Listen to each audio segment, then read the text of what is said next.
Hallo, schön sind ihr da bei Handgelenkmagie. Ich bin Anne. Ich hoffe, ihr seid alle gut übergerutscht und habt einen guten Start ins neue Jahr gehabt. Und der Start ins neue Jahr, das ist gerade unser Stichwort, weil ich will nämlich mit einem aufgeräumten Schrank ins neue Jahr starten. Wie ihr es vielleicht wisst, ich bin ein bisschen chaotisch unterwegs, auch beim Basteln. Und so sieht auch immer wieder mein Schrank aus. Vor ungefähr einem Jahr habe ich meinen Schrank ausgeräumt und alles wieder schön eingeräumt. Und jetzt ist einfach wieder mal eine Zeit für das. Also habe ich meinen ganzen Bastelschrank ausgeräumt. Ich habe alles vorgenommen, alles auf den Tisch gespiegelt und dann alles einmal schnell ein bisschen durchgeschaut, was da alles vorkommt von den verschiedensten Projekten. Ist da Zeug rausgekommen und gewisse Sachen sind einfach so in den Schrank reingeschossen gewesen. Oder man hat es mal einfach irgendwo noch hergelegt und dann irgendwann hat man gemerkt, oh, das kommt ja da einfach in den Schrank. Ja, ich tue es dann später mal rein. Die Kiste hier, die ist mir tatsächlich mal einmal umgekehrt, am Boden gefallen und ausgeleert. Und darum sind da die ganzen Ringli ausgeleert gewesen. Ich habe dann einfach einfach alles schnell wieder reingeschossen. Und das ist doch jetzt die perfekte Gelegenheit, hier alles rauszuputzen und alles wieder ganz schön neu einsortieren. Ich habe diese Gelegenheit auch genutzt, um wirklich Sachen fortzutun, die ich nicht mehr brauche. Oder wo ich gemerkt habe, nein, das hat sich irgendwie nicht bewährt. Mit dem habe ich einfach wirklich sehr selten gebastelt oder gar nie. Oder ich sehe hier nicht, was man mit dem sonst noch basteln könnte. Es ist einfach, seit Jahren schleike ich es irgendwie mit mir mit, aber es nützt mir irgendwie gar nichts.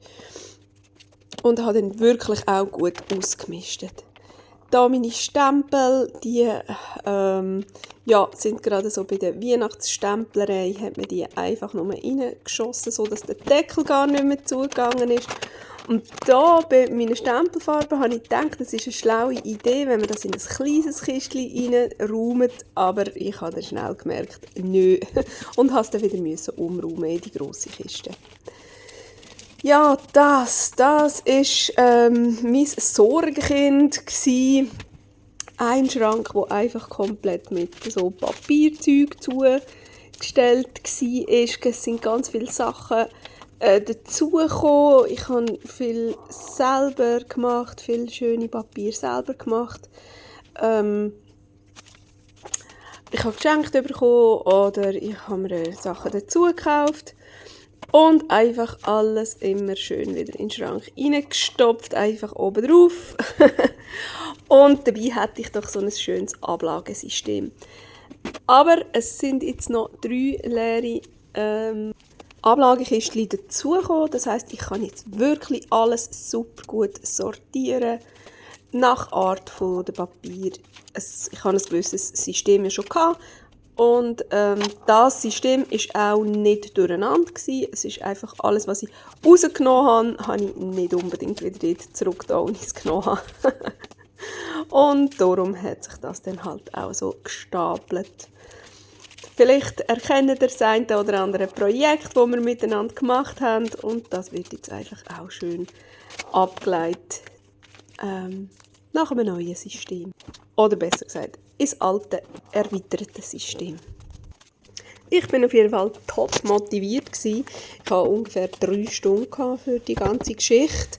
Und ja, ich hoffe, ich habe euch mit dem kleinen Video auch ein kleines bisschen motivieren können. Es befreit wirklich, wenn man wieder mal ein bisschen alles durchgeht und wirklich auch Sachen forttut. Und so kann man doch wirklich komplett frisch und munter drauf los ins neue Jahr starten und hat dann auch wieder Platz und ein System für neue Projekte. Und ich freue mich schon mega fest, um mit euch zusammen dann in die ganzen neuen Projekte reinzustarten. Ich habe schon ein paar Ideen. Und dann, würde ich doch sagen, wäre es mega cool, wenn ihr das nächste Mal dann wieder reinschauen würdet. mit was dass wir so Neues anfangen.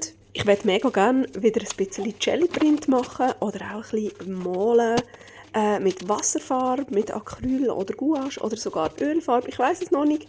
Es steht in den Sternen, aber sind gespannt. Ich bin selber auch gespannt.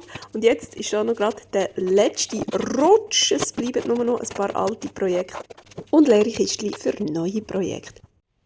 Das hier ist mein Endergebnis und ich würde sagen, wir sehen uns dann beim nächsten Mal wieder. Bis dann. Tschüss!